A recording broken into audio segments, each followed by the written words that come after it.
Also, can you just give me a thumbs up if like you hear the sound too? Make sure that's working because we were having issues with that earlier. Okay. Thank you. Hi, I'm Jaden. I'm in the 8th grade and this is my 6th year of FLL. I'm a 3-sport athlete in National Honor Society and do prep bowl. We have a whole new team this year, so let's take the time to introduce you to the Titonics.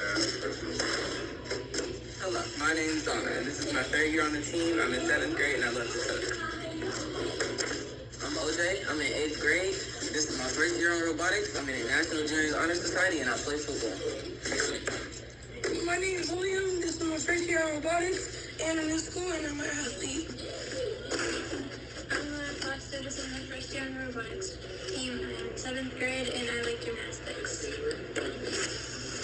My name is Martin. In 7th grade, I love basketball and football. My name is Damon. I'm in 5th grade, 1st year on robotics, and I like football and baseball.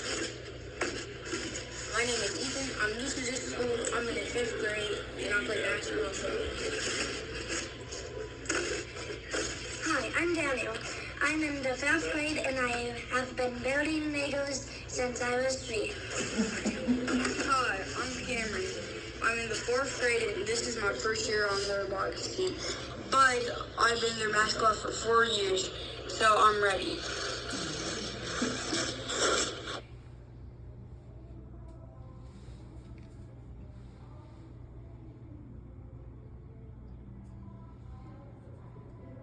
Alrighty. You okay? Yeah. Do you have any questions about our team, anything like that?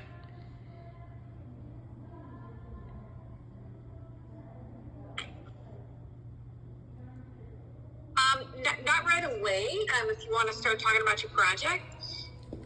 Okay, we have a video for that too. Give me another second. This one's gonna be a little longer.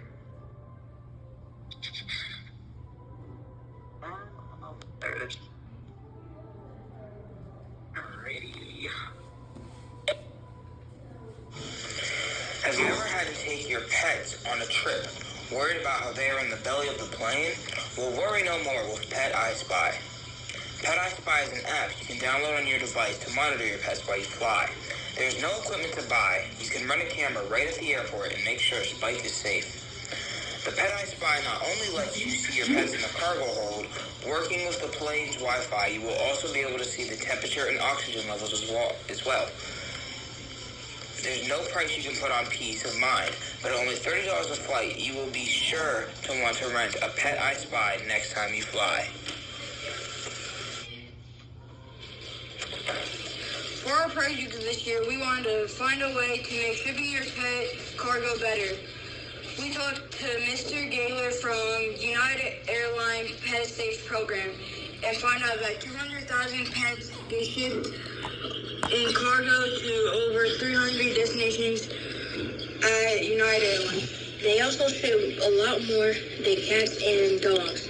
Mr. Gaylord told us he has seen baby jaguars, bears, alligators, tigers, and even 250-pound tortoise that was shipped to Willie Nelson.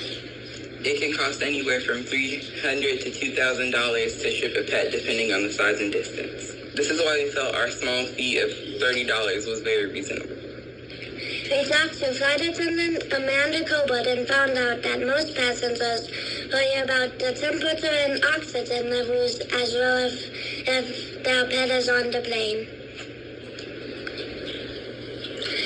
The cabins are controlled separately from the cargo hold, so if the pilot doesn't know that there's an animal in the cargo, he won't turn on the air or oxygen. If not pressurized at 10,000 feet, you will pass out. Most planes fly at 35,000 feet, and if not pressurized, you will pass out within 18 seconds. It is also negative 65 degrees Fahrenheit outside in most cabins. This is why it is important to monitor the air temperature and air pressure of the cabin. By beginning able to monitor the temperatures and oxygen levels with our app, the passengers can alert the flight attendants if there is a problem before it's too late. Because most people don't ship their pets multiple times a year, we thought that it would be better that passengers didn't have to buy the camera. They would be able to rent it at the airport for only $30. That would cut down our costs because we wouldn't need to keep buying cameras. We would only have to replace them if they're stolen or broken.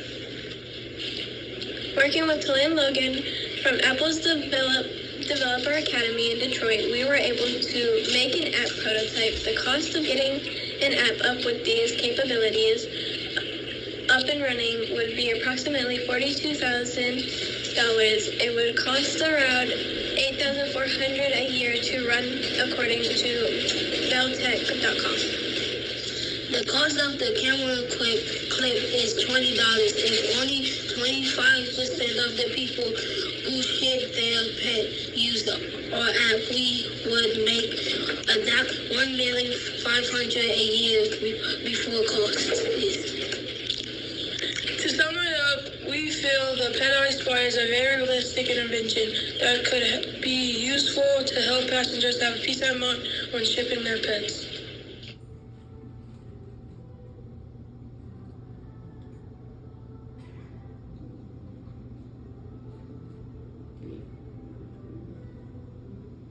Alrighty. Full screen. Oh, hold on. I had an autoplay video going on. Sorry. Alright. That was our presentation of the project.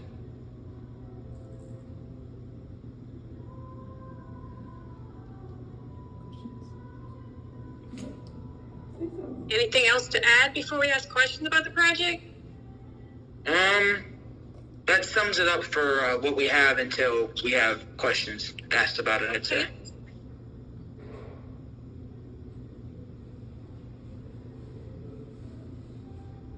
All right. I'm going to kick it off with a question. How did you guys come up with this idea?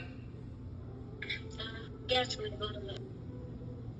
Yeah, we voted on it. We have 2, 3 ideas. You voted on it? Yes. Okay. What other ideas did you have? Another idea we had is give Hawkeye's barbecue Hawkeye's ice cream to other places. Yeah, it's kind of hard to hear. We also have the idea to ship fresh produce to people who can't get it themselves. Okay.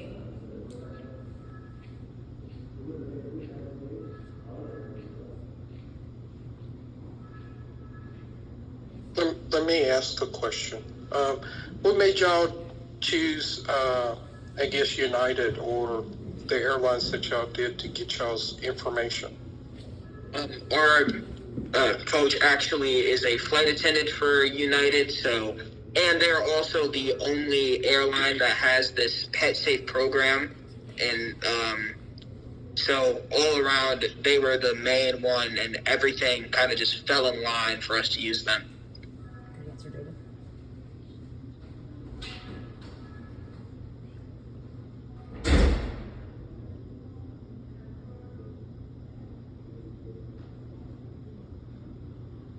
If you were to continue your project further,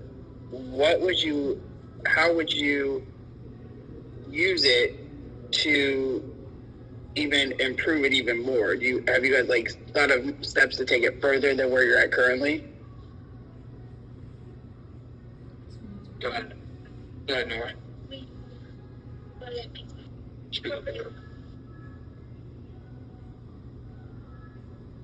Go ahead. I can't hear. Speak up a little.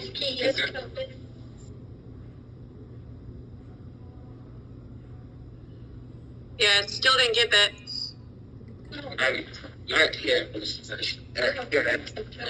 We would find a better way to program the app to make it run smoother and easier for users. Make it more of a simple platform. To add on, our app is also just right now a prototype, so I'd say the first key thing we would do is make it an official app and set everything in place to continue on with our project.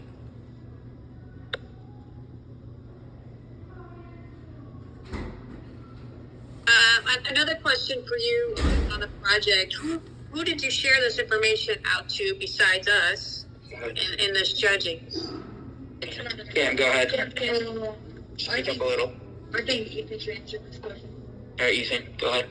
We shared it with our classmates, our family members, and even our teachers and our basketball teammates and Miss Amanda.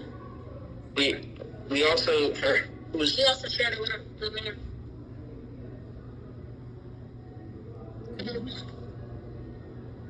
Yeah, we shared it with an Apple designer and the president of the Pet Safe organization. Listen to that.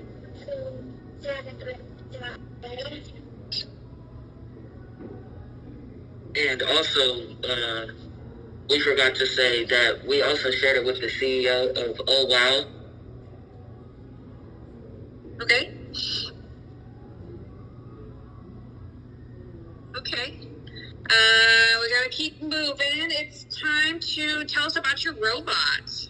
Alrighty, we have a video for that too. Okay.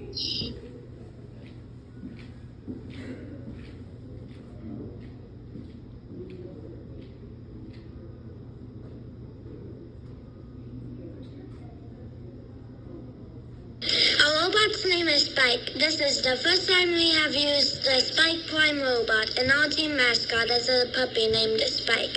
So we thought we would honor him. Our robot has 2 small rotors, 2 large motors, and 2 color sensors. We have attachments that are easy to put on and take off. We use attachments for multiple meters that cut down time. We program with a tape measure and by using distance and degrees.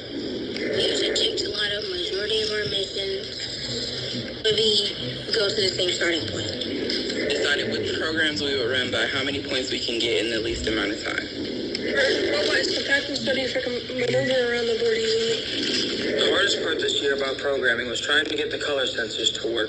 While they could read some colors, they were just way too inconsistent to use.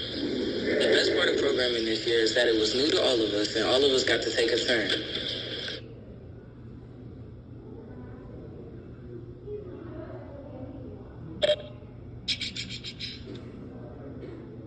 Hold on. Where is the stop? There it is. Ready?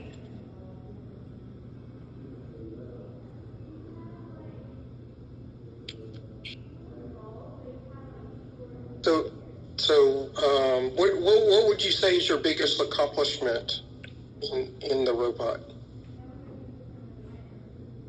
Can you repeat that, please?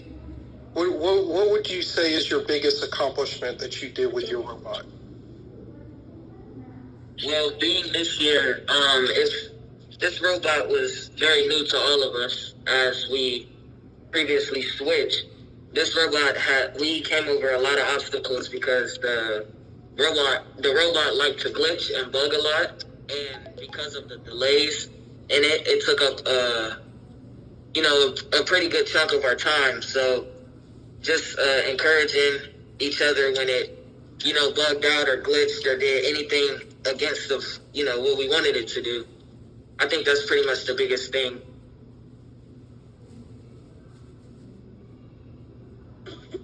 Encouragement. Yeah, and to go along with that kind of sentiment, how did y'all decide on how y'all designed the robot? I think I didn't.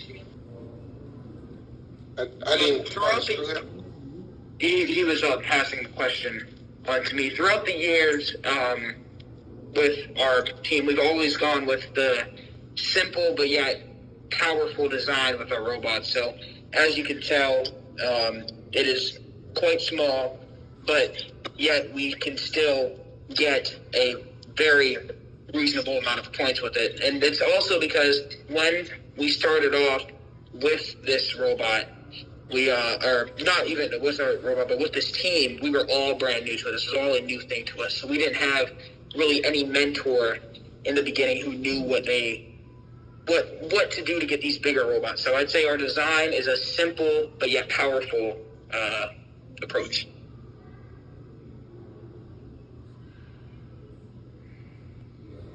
What missions did you choose to complete?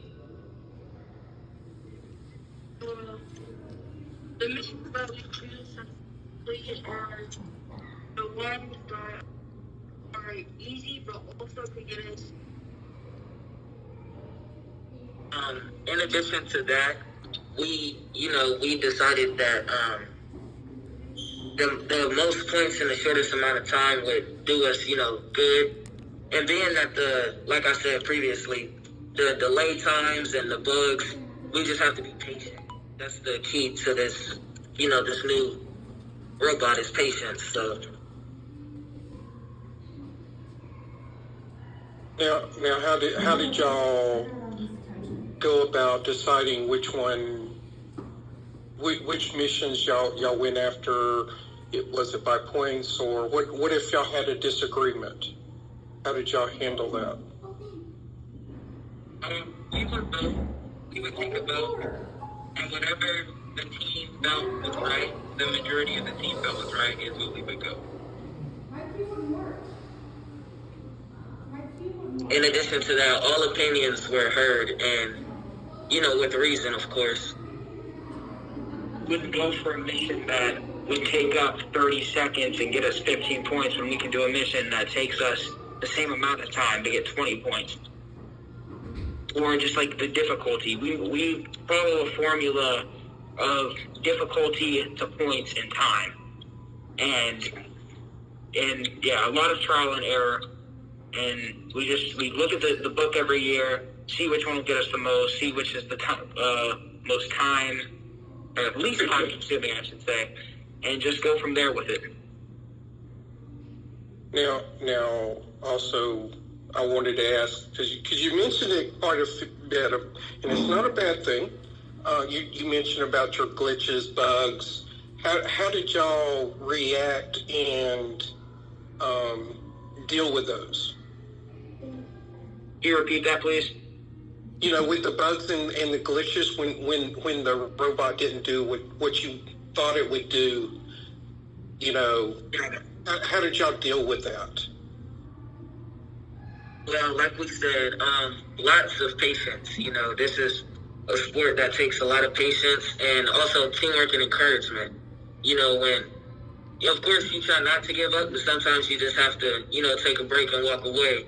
And as long as another person steps up, or at least tries to encourage that person to keep going, you'll pretty much have success.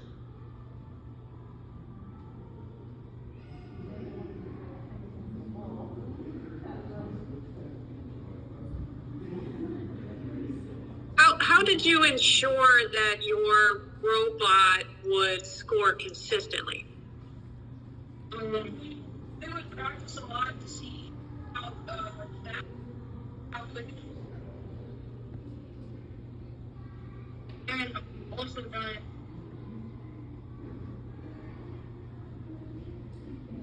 What you guys were holding up, it looked like a little, like a placement tool. Yeah, tell us about that. This is our jig, and for jig? Yes, I'm actually going to pass this on to Ethan. Our jig helps us. It really helps us maneuver correctly and helps us move the robot and the distance move smoother. Okay. Also, it helps to see our starting point.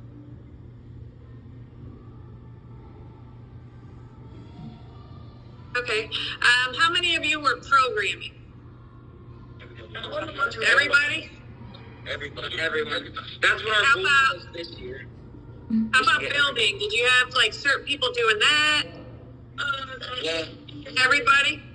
Yeah, everything was built by hand. Yeah, we all found certain videos to watch, and there was almost like a tournament type thing with it, where like we had like say 10 videos to start off with, and then we would just keep going down until we finally found the one video, and then everyone would play a part in building it. Whether someone put on some wheels, someone started or built an attachment, put the motor cords together, stuff like that. Okay. Well, keeping this moving, tell us about core values. What was it like to work as a team? Because I heard some of you were in 4th grade and all the way up to 8th grade. How did you manage that? We have a core values slideshow that we would love to show you. So just give me a real quick second to pull that up. We're actually going to be speaking it out, so I will not be going on mute for this. Share it real quick, and just give me a second to put it in slideshow mode. Maybe. Slideshow. Alright. Discovery. This year we learned to program the new Spike robot. It was a great experience because everyone learned together and we took turns programming missions instead of just a few lead programmers, like in previous years. We also worked with Mrs. Telaine Logan, a design mentor from Apple's Developer Academy, to learn how to actually build our app's prototype for our project. Innovation. We use innovation to think of ways to use what already exists to make shipping pets better. With our Pet I Spy, we will be able to put people's minds at ease and make them feel like they have an active role making sure their pets are safe. Impact. We try to make an impact by volunteering in our community. Many of us are part of church or community groups that do different projects. We also partner with the National Packard Museum. By doing this, we bring younger people into the museum who many not normally go. We also show FLO to older people who otherwise wouldn't know much about it. We also go into the community at fairs to showcase FLO. And this year, got to showcase our team at a polo charity. We also have a member who has made an impact by speaking on Capitol Hill as an advocate for pediatric cancer. Inclusion. We try to include all of our team members in decisions. We take a vote if we have different ideas. This year we only have 2 returning members, so it's all new to the majority of us. While many of us have been teammates outside of school in different sports, we have never been all together as a team. We also have 3 team members who are brand new to our school this year. Teamwork. Everyone on our team plays a different... One second, the thing's in the way. Okay. Yeah, go ahead. Plays a different role. We all work together to get the job done. We use teamwork outside of FLL as well. For example, we have 4 middle school football teammates, 3 middle school basketball teammates, 3 who have played flag football together, 4 who have played basketball together, and etc. Some now have to compete against each other like Ethan and Cameron in basketball, but when it all comes down to it, we are all still teammates. Fun. We have fun together as a team. With the competition being remote, our parents and coaches let us all get a hotel so we could bond like a real competition. We also have fun traveling to events like the community fairs and polo event and our team Christmas party where we had a crazy gift exchange and a fun dance-off. Gracious professionalism and competition. Not having in-person competitions has made these hard, but we have been able to share our videos with other teams. Many teams who didn't compete last year and were looking for help with virtual through Facebook and our YouTube page. We also participated in the Cargo Connect and Share box that our neighboring team in PA started. With that, we received info about teams all over the world. Our box came from a team in Maryland and we had to ship it to Australia. It took almost a month to get there and cost almost $80 for a 2-pound box. And that is the end of our slideshow.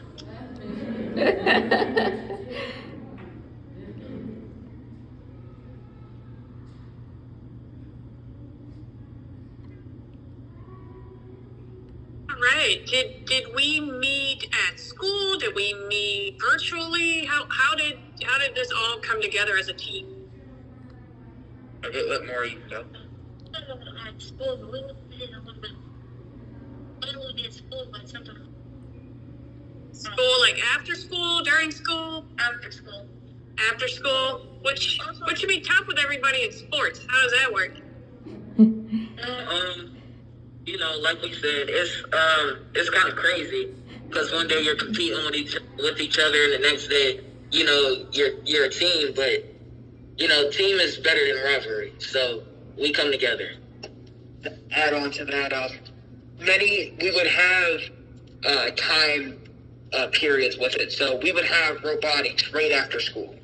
We would go straight from there, grab our table, grab whatever we needed for that day, go straight to our school's library, and then start there. And then there was that time period before that before all the athletes had whatever practice they were in.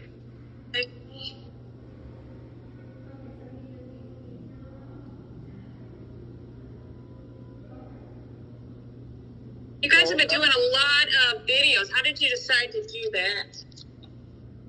Last year we did the same thing, and we saw how much success it gave us. We moved on from the regional level to the state level last year. So we realized how much success our videos gave us, and we think with it being virtual, it is the best way that we could possibly make things a little precedented during these unprecedented times. Father's child. Well, I want to ask this. I think in one of your slides you mentioned some of your teammates, play against each other. How do you help other kids, students, teammates kind of break down that wall of, yes, it's somewhat a rivalry, but it's not a rivalry that you have to go, too far and be rough with each other. So how do you kind of help other teammates that if you see that going, too far, how do you kind of bring them back and help them? I feel like as an athlete, you play sports to make friends. You should be friends with everybody playing sport. It's a rivalry when you're on the court or field, but when you're off, you can be all friendly.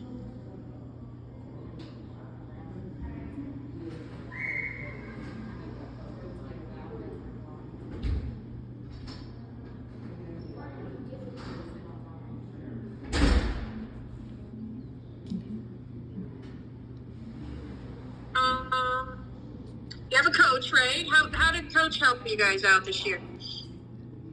Our coach helped us out. Speak up a little. Or put your mask down a little bit. Our coach helped us out because they had to deal with school and then boxing the middle of sports. Yeah, he had sports. I don't know. There's to put us in a way so we can do this easily. I don't know time. We're doing a lot of things. Our coach to us is way more than the average schmomo coach. She has been committed to our team and to just this whole idea of FLO for as long as I've been doing it. And now that this is my last year of being an FLO after so long, I finally realized that even though, I go home, she's mom, she's like all that, she's just way more. And there is so much that she has done to help us out emotionally, mentally, with everything. It goes way more than FLO. It goes way more than sports. And yeah. Jaden's trying to make me cry. Awesome. All right, well, we just got another minute or so left. Judges, do you have any feedback to give to our team before we say goodbye? All I got to say is, I feel the energy. I feel, the camaraderie that y'all have for each other, even though y'all do many different things. And I applaud y'all for doing that.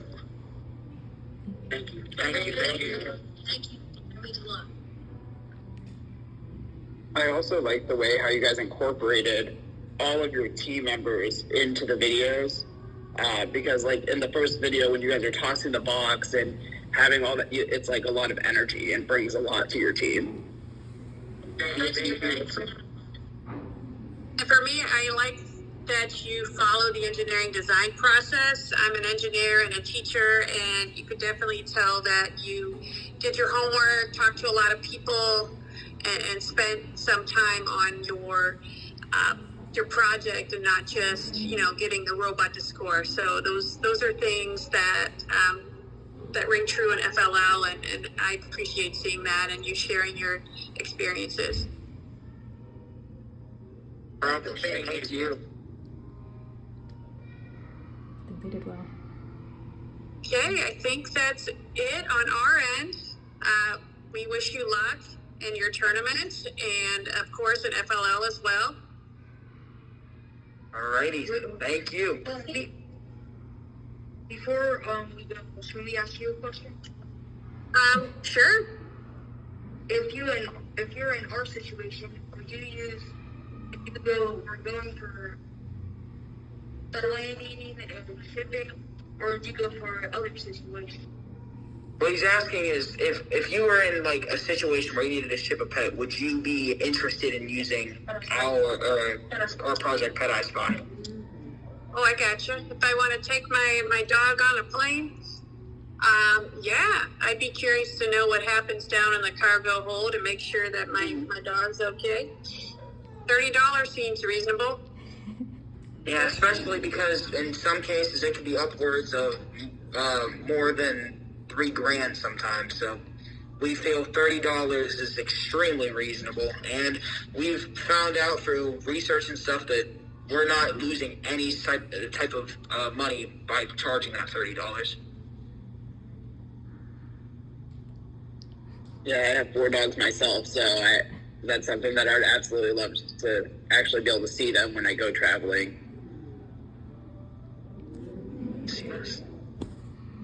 I think that sums it up for all we have for you. Thank you guys so much for coming on these short circumstances. I understand that a 7:30 judging time is not very ideal in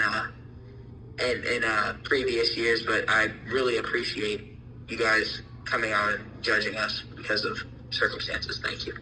Okay. Hey, bye. Thank you for being here.